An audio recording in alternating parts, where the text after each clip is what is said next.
আলাইহি ওয়াসাল্লাম তিনি একদিন তিনার বিবি জান্নাত হচ্ছে হযরতে খাদিজা রাদিয়াল্লাহু তাআলা আনহার বাড়ির দিকে রওনা হয়ে গেলেন।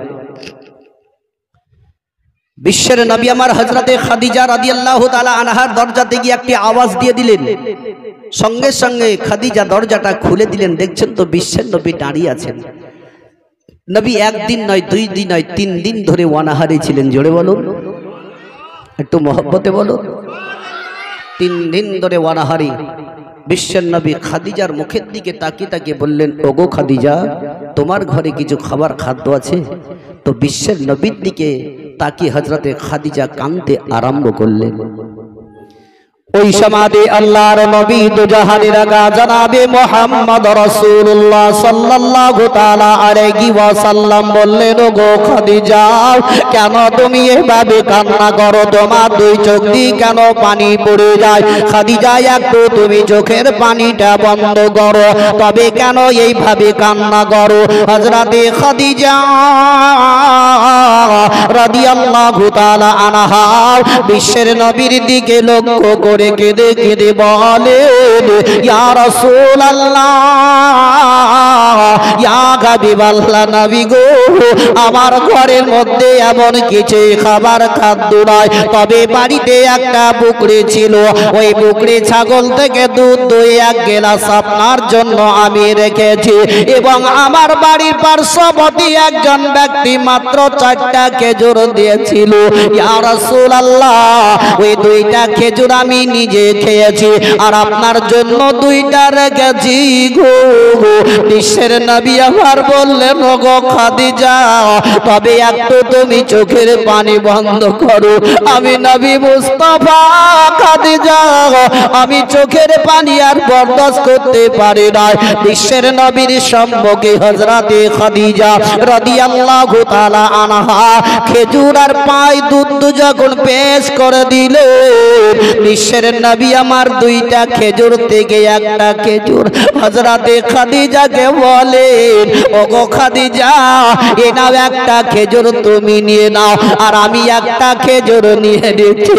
হযরতে খাদিজা রাদিয়াল্লাহু তাআলা আনহা আরো জোর কাঁদতে আরম্ভ করে দিলেন। হযরতে খাদিজার 2 চোখের পানি ঝরঝর করে চলে যায়। নবী আমার বললেন, খাদিজা গো, এইভাবে আর কেঁদো না, কেঁদো না, চোখের পানি বন্ধ করো, তবে একটা খেজুর তুমি নিয়ে নাও। হযরতে খাদিজা বলেন, ইয়া রাসূলুল্লাহ, ইয়া হাবিবাল্লাহ, নবী গো, আমি 2টা খেজুর খেয়েছি গো, তবে আপনি 2টা খেজুর খেয়ে নিন। নবী বললেন, না না খাদিজা, তুমি একটা নাও, আমি একটা নিয়ে নিচ্ছি। হযরতে খাদিজা রাদিয়াল্লাহু তাআলা আনহা যখন খেজুরটা হাতের মধ্যে নিলেন, বিশ্বের নবী আমার খেজুরটা নিয়ে মুখের মধ্যে যেমনি দিতে যাবে, হযরতে খাদিজার দিকে বিশ্বের নবী আমার যখন লক্ষ্য করে দেখলেন, দেখছেন তো হযরতে খাদিজা যে কাপড়টা পরিধান করেছিলেন, ওই কাপড়ের মধ্যে এত ডাবটি দেওয়া ছিল, দ্বিতীয় ডাবটি দেওয়ার মতো কোনো জায়গা ফাঁকা নাই। বিশ্বের নবী আমার খাদিজার এই কাপড় দেখে নবী চোখ দুটো বন্ধ করলেন। নবী 2 চোখের কোণা দিয়ে পানি পড়ে গেল।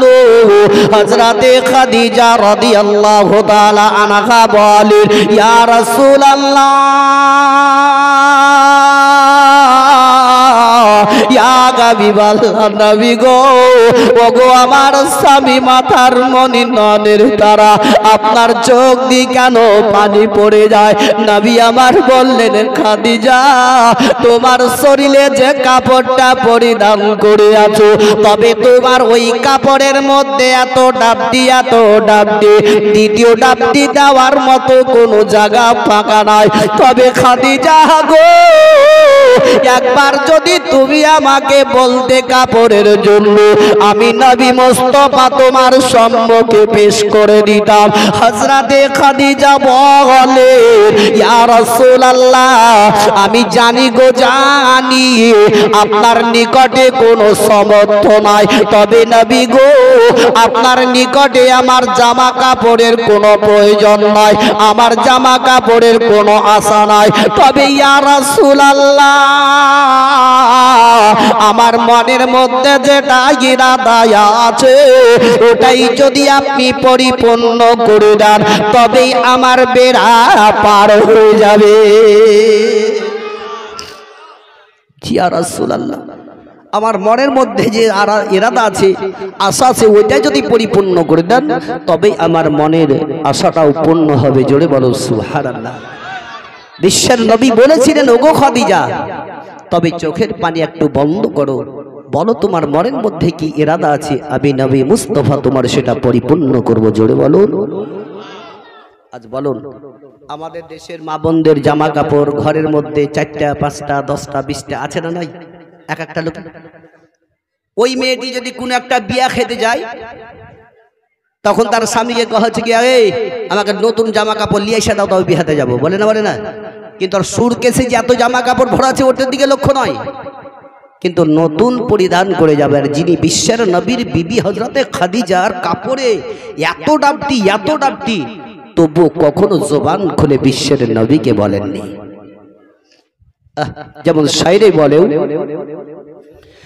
নবী তোমার নাম শুনিয়া পাগল আমি হইলাম গো, নবী একবার তুমি আইসো গো, নবী একবার তুমি আইসো গো, নবী তোমার নাম শুনিয়া পাগল আমরা হইলাম গো, নবী একবার তুমি আইসো গো, নবী একবার তুমি আইসো গো, স্বপ্নেতে দিও গো দেখা, দেখিব নয়নে ভরে গো, নবী একবারে তুমি আইসো গো, নবী একবার তুমি আইসো গো, জীবনে তার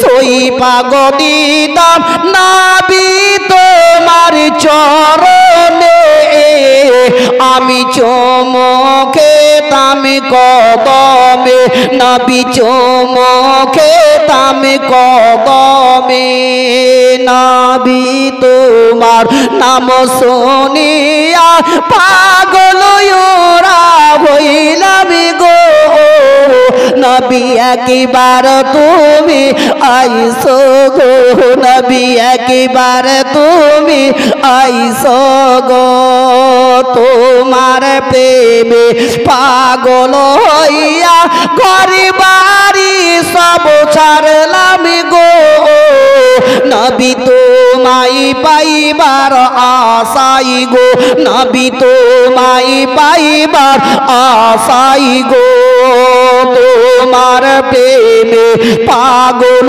হইয়া ঘরে বাড়ি সব ছাড়লাম গো, নবী তোমায় পাইবার আশাই গো, নবী তোমায় পাইবার আশাই গো, নবী তোমার ওই নাম শুনিয়া পাগল মোরা হইলাম গো, নবী একবার তুমি আইসো গো, নবী একবার তুমি আইসো গো, আল্লাহুম্মা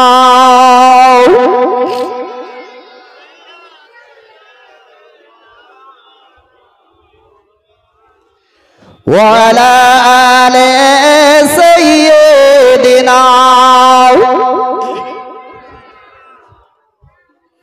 সাল্লাল্লাহু তাআলা আলাইহি ওয়াসাল্লাম। ও বাবা জীবনের আমার ভাইরা মা বোনেরা আমার, বিশ্বের নবী যখন হযরতে খাদিজা রাদিয়াল্লাহু তাআলা আনহাকে বললেন, ওগো খাদিজা, তবে তোমার মনের মধ্যে এমন কি ইরাদা আছে একবার তুমি আমার খুলে বলো, আমি নবী মুস্তাফা আমি সেটা তোমার পরিপূর্ণ করে দিব। হযরতে খাদিজা রাদিয়াল্লাহু তাআলা আনহা বলে, ইয়া রাসূলুল্লাহ, ইয়া হাবিবাল্লাহ, নবী গো, এই পৃথিবী দুনিয়াতে কেউ চিরস্থায়ীর জন্য থাকার লেগে পৃথিবীতে কেউ আসেনি। যার যেদিনকে ডাকা হবে তাকে সেই দিন এই পৃথিবী দুনিয়া ছেড়ে চলে যেতে হবে। তবে ইয়া রাসূলুল্লাহ, ইয়া হাবিবাল্লাহ, নবী গো, যেদিন আমার ডাক পড়বে ওই দিন আমাকেও পৃথিবী ছেড়ে চলে যেতে হবে। হযরতে খাদিজা রাদিয়াল্লাহু তাআলা আনহা যখন এই কথাটি বলল, বিশ্বের নবীর দুই চোখ দিয়ে পানি পড়ে গেল। খাদিজার দিকে লক্ষ্য করে নবী আমার বললেন, ওগো খাদিজা, ওই কথাটি আর মুখ দিয়ে বের করো না। ওগো খাদিজা গো, আর এই কথা বলো না। হযরতে খাদিজা রাদিয়াল্লাহু তাআলা আনহা বলে, ইয়া রাসূলুল্লাহ, ইয়া হাবিবাল্লাহ, নবী গো, যার যেদিনকে ডাক পড়বে এই পৃথিবী দুনিয়া ছেড়ে সকলকে চলে যেতে হবে। তবে ইয়া রাসূলুল্লাহ, আমার মনের মধ্যে আশা এটাই আছে, যখন মানুষ ইন্তেকাল করে যায় ওই সমাজে তার আত্মীয় স্বজনেরা বাজারে গিয়ে দামি দামি কাফন কিনে তার শরীরের মধ্যে পরিধান করে দেয়। তবে নবী গো, আমার যেদিন ইন্তেকাল হবে আপনি বাজার থেকে কাফন কিনে আমার শরীরে পরিধান করাবেন না। তবে আপনার শরীরের মধ্যে যেই জামা কাপড় পরিধান করতেছেন ওই জামা দিয়ে যদি আপনি আমার কাফন করে দেন তবেই আমার বেড়া পার হয়ে যাবে। হযরতে খাদিজার দিকে বিশ্বের নবী তাকিয়ে বললেন, ওগো খাদিজা, যাও যাও যাও, আমি সেটা তোমার পরিপূর্ণ করে দিব। তবে আরো কি আছে খাদিজা বলো। ইয়া রাসূলুল্লাহ, ইয়া হাবিবাল্লাহ, নবী গো, যখন মানুষকে কবরস্থানে নিয়ে চলে যায়, কবরে যখনই নামানো হয় ওই মাটি দিয়ে দোয়া খায়ের করে 40 কদম যখন বেরিয়ে চলে যায় ওই সমাতে কবরের মাটি এদিককার মাটি ওদিককার মাটিকে বলে, এবার তাকে পিষতে আরম্ভ করো। ইয়া রাসূলুল্লাহ, ইয়া হাবিবাল্লাহ, নবী গো, আপনি আমার কবর থেকে চলে যাবেন না, আপনি আমার কবর থেকে পালিয়ে যাবেন না, আপনি আমার কবরের চারিপাশে পাকে পাকে পাকে আপনি ঘুরবেন। কেননা যখন ওই কবরের মাটি আপনি যখন আমার কবরের চারিপাশে ঘুরবেন ওই মাটি কোনোদিন আপনার খাদিজাকে পিছার জন্য বলতে পারবে না। কারণ হলো এটাই, বিশ্বের নবীর পা মুবারক ওই মাটির উপরে পড়েছে। বলছে নবী গো, ওই মাটি আর কখনো আমাকে পিছতে পারবে না। তাই নবী আমার বললেন, খাদিজা যাও, আমি সেটা তোমার পরিপূর্ণ করে দেব। জোরে বলো সুবহানাল্লাহ। বিশ্বের নবী আমার হযরতে খাদিজা রাদিয়াল্লাহু তাআলা আনহার নিকট থেকে টুকটুক করে রাস্তা ধরে চলতে আরম্ভ করলেন। দেখছেন তো একটা দূরে ইহুদির বাচ্চা দাঁড়িয়ে আছে, তার বয়স মাত্র 8 থেকে 10 বছর বয়স হবে।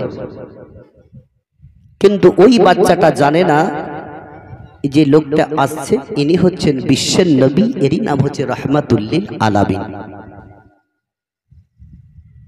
ভাই আমার, বাপজির আমার, যুবক যুবক ভাইদেরকে বলবো, ভাই যেখানে জালসা মিলাদে যান জীবনে কাহিনী শুনে একটু পরিবর্তন যদি হতে পারেন তবেই আপনি ইহকাল পরকালেও লাভবান হবে। আর শুনলেন কি গলা খুব ভালো লাগছে, আর একটু বললে ভালো লাগতো, ওটার দিকে লক্ষ্য না করে কম কম করে শুনবেন, আমল করবেন বেশি বেশি, তবেই আপনি হবেন কার্যকারী। তো বিশ্বের নবী আমার ওই ইহুদির বাচ্চার দিকে গেলেন। তো বাচ্চাটার কাছে গিয়ে দেখছেন তো ইহুদির পাশে একটা বোঝা বাঁধানো আছে, পুটুলি যাকে বলা হয়। এই পুটুলিটার দিকে একবার দেখছেন, একবার ইহুদির বাচ্চার মুখের দিকে নবী আমার দেখছেন। নবী আমার বললেন, তবে এখানে দাঁড়িয়ে দাঁড়িয়ে তুমি কি দেখছো? এমনি ওই বাচ্চাটা বলতে লাগলো, এই বোঝাটা আমার মাথায় তুলে নেওয়ার লেগে, চেড়ে নেওয়ার লেগে আমি চারিদিকে লোক দেখছি, যদি কাউকে পাই তো বোঝাটা আমি মাথায় চেড়ে নেব। বিশ্বের নবী মনে মনে করলেন কি এই বাচ্চার থেকে বোঝাটার ওজন বেশি, বোঝাটা নিয়ে যাবে কি করে? তো নবী মুস্তাফা আমার বললেন, ও বাচ্চা শোনো, তোমার বাড়ি কোথায় বলো তো? বলছে অমুক জায়গায়। কাজ করো, এই বোঝাটা আমি নিজের মাথায় নিছি, তুমি আগে আগে চলো, তোমার বাড়িতে আমি এই বোঝাটা পৌঁছে দিয়ে আসবো। জোরে হবে না? ওই লেগে বলেছিল কোন জায়গায় সুবহানাল্লাহ বলতে হয় এটাই তো জানি না ভাই। যার জন্য সারা জাহানকে সৃষ্টি করা হয়েছে সেই নবী আমার বলছেন খুদকে আমি মাথায় নিচ্ছি, তুমি আগে চলো, তোমার বাড়ি পৌঁছে দিচ্ছি। আজকালকার আপনাদের আমাদের দেশের মধ্যে মেম্বার বলেন, প্রধান বলেন আর উপপ্রধান বলেন, এরা যখন রাস্তা দিয়ে যদি যায় আর একটা কোনো গরিব মানুষ একটা বোঝা চেড়ে লেবারে দাঁড়িয়ে থাকে, একটা মেম্বার যদি রাস্তা দিয়ে আসে তো ভাই বলে বোঝাটা ছেড়ে দাও, দিবে? কেন দিবে না? আর পেস্টিজে লাগবে আমি মেম্বার, বাপরে বাপ। একটা প্রধানকে যদি বলা হয় তো বলে আমি প্রধান, তোর বোঝাটা আমি ছেড়ে দিব। তার প্রেস্টিজ মান সম্মান হারিয়ে যাবে। আরে যার জন্য সারা জাহানকে সৃষ্টি করা হয়েছে সে নবী আমার খুদ বলছেন চলো, আমি তোমার বোঝাটা তোমার বাড়ি পর্যন্ত আমি পৌঁছে দিব। কিন্তু বাচ্চাটা জানে না ইনি হচ্ছেন নবী মুস্তাফা, ইনি রহমাতুল লিল আলামিন, আল্লাহর নবী। বলছেন এবার চলো।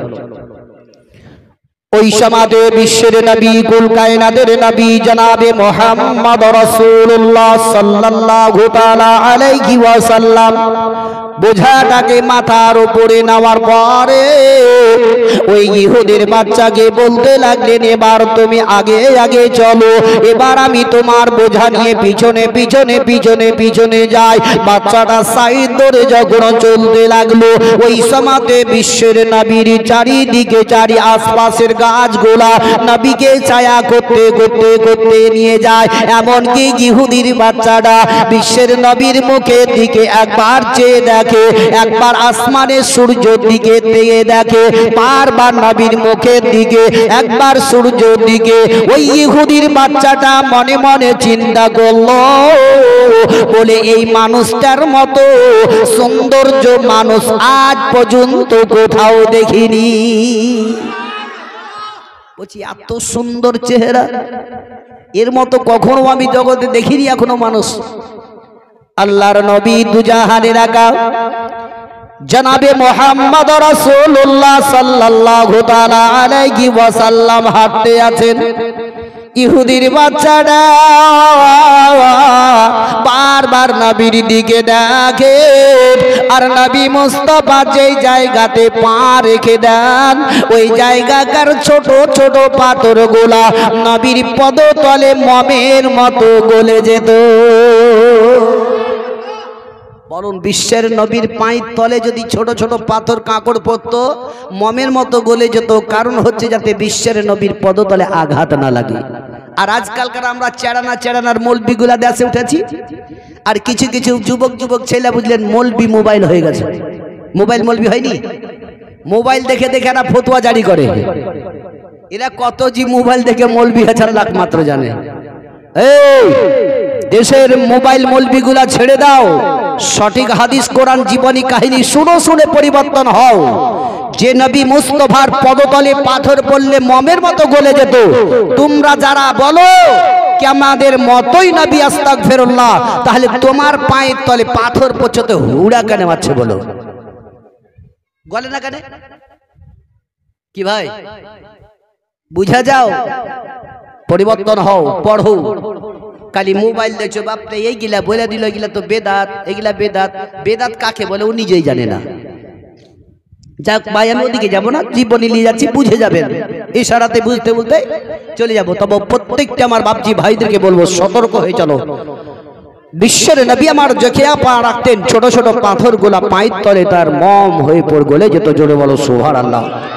যে নবীকে একবার দেখে নিল সে নবীর প্রতি প্রেমিকে আশিকে পাগল হয়ে গেল।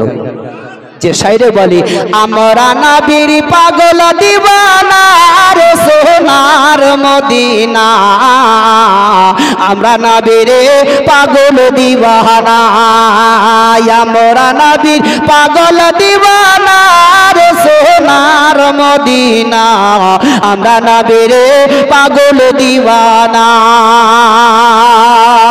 মক্কা হতে মদিনা যেতে আরে বিচিখানে এক গত পরে, মক্কা হতে মদিনা যেতে 13 মাঝি 13 কদমে চলে নবী কাফেরদের যন্ত্রণাই রে সোনার মদিনা, আমরা নবীর পাগল দিওয়ানা,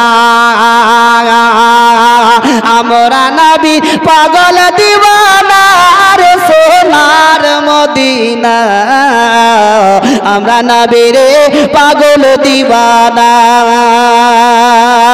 সেথাই মাকড় সাথে চালি বুনিল আরে কাবুতরে ডিম পাড়িল, সেথাই মাকড় সাথে চালি বুনিল কাবুতরে ডিম পাড়িল, ইশকের দিওয়ানা রে সোনার মদিনা, আমরা নবীর পাগল দিওয়ানা, আমরা নবীর পাগল দিওয়ানা রে সোনার মদিনা, আমরা নবীর পাগল দিওয়ানা। আল্লাহুম্মা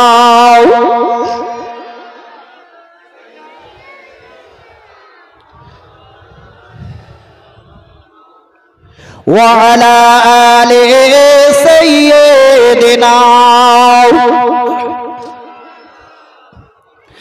সাল্লাল্লাহু তাআলা আলাইহি ওয়াসাল্লাম। ও আমার বাবা জীবনের আমার ভাইরা মা বোনেরা আমার, বিশ্বের নবী আমার টুকটুক করে রাস্তা ধরে চলে যান। ইহুদির বাচ্চাটা বারবার নবীর মুখের দিকে দেখতে দেখতে দেখতে চলে যায়। বহুত দূর চলে যাওয়ার পরে বিশ্বের নবী আমার বললেন, বাচ্চা বলো তোমার বাড়িটার কত দূরে বলো।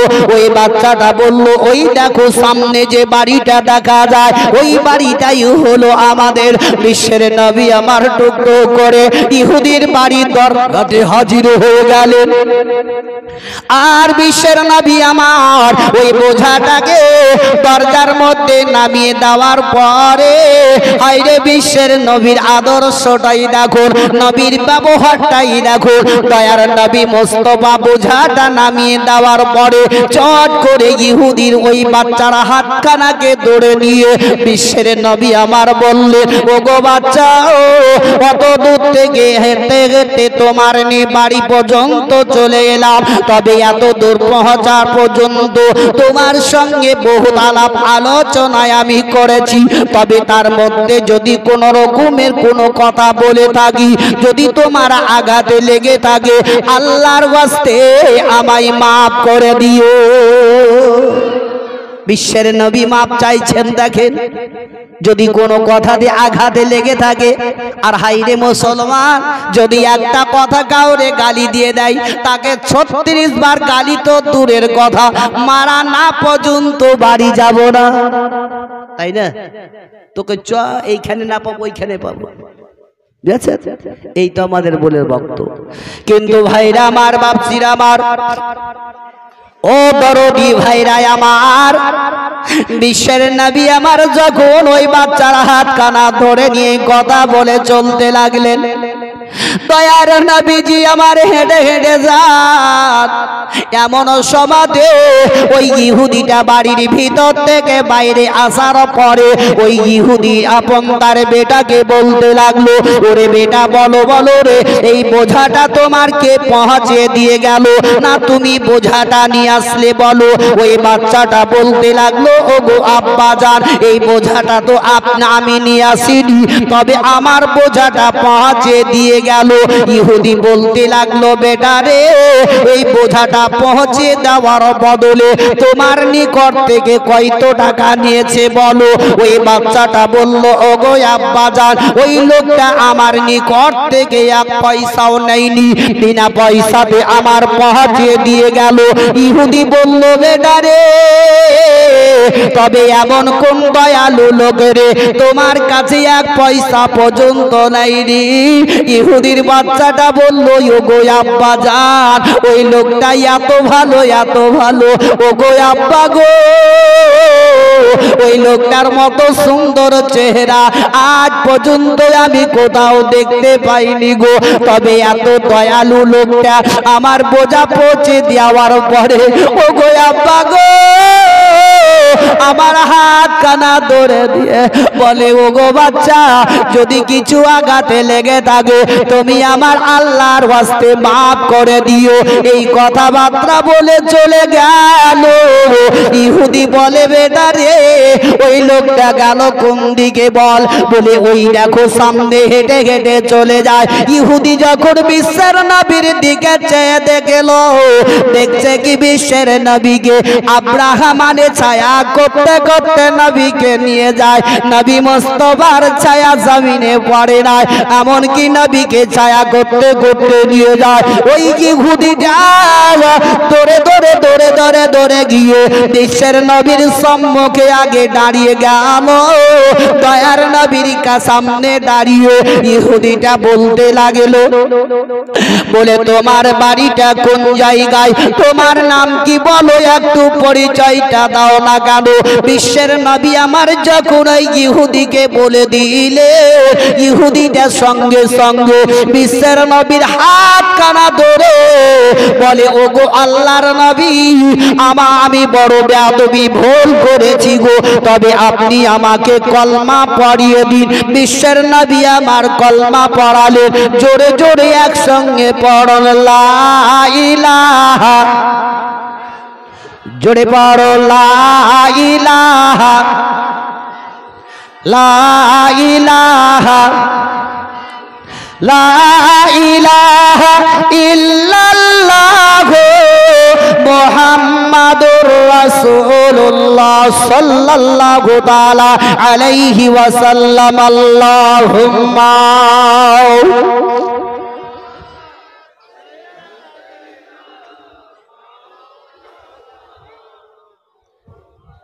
ওয়া আলা আলিহি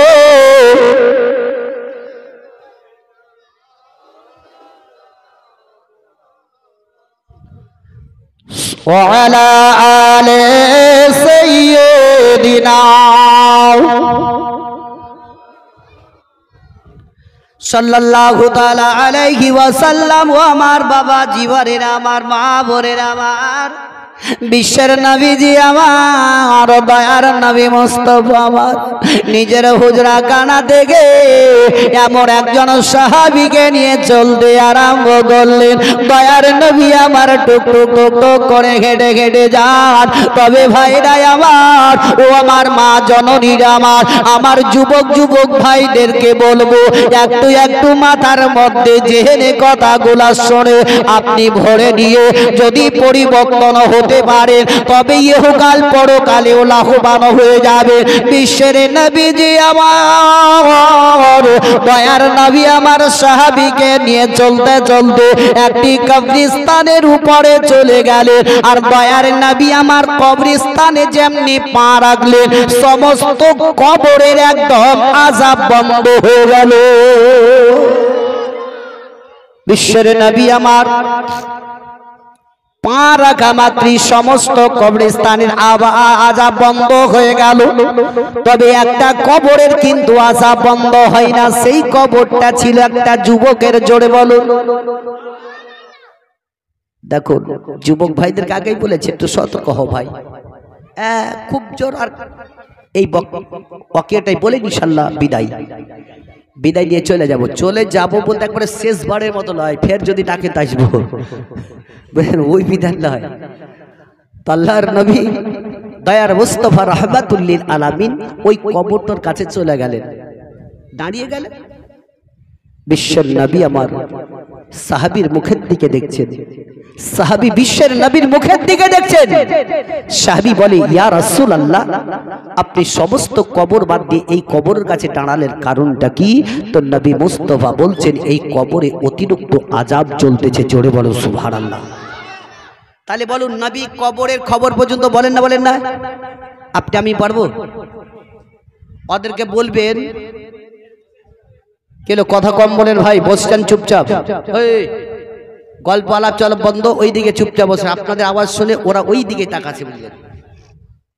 তাহলে বলুন, নবী মুস্তাফা যদি কবরের খবর বলে দিতে পারেন, তাহলে আজকাল যে ইশারাতান বুঝে যান তারা বলে বিভিন্ন রকম নবীর শানে কথা। তাহলে ওদেরকে বলেন তো, তোমার মা কি এমন রান্না করে কোন জায়গায় লুকিয়ে হয়েছে একটু বুড়ি দাও তো দেখি, পারবে? ঘরের ভিতরে কি লুকিয়ে রাখছে ওইটাই যদি বলতে না পারো, তো ওইখানকার কথা কি করবে? আবার মোবাইল দেখে চায়ের দোকানে খুব ফতোয়া জারি করছো। সতর্ক হও। খুব বেশি লম্বা চড়া বলবো না ভাই। বিশ্বের নবী আমার কবরের খবর বলে দেন, সাহাবীকে বলছেন এটা একটা যুবকের ছেলের কবর, এর কবরে অতিরিক্ত আযাব চলতেছে। তবে আমি আল্লাহর কাছে একটু দোয়া করব যাতে আল্লাহ তার কবরে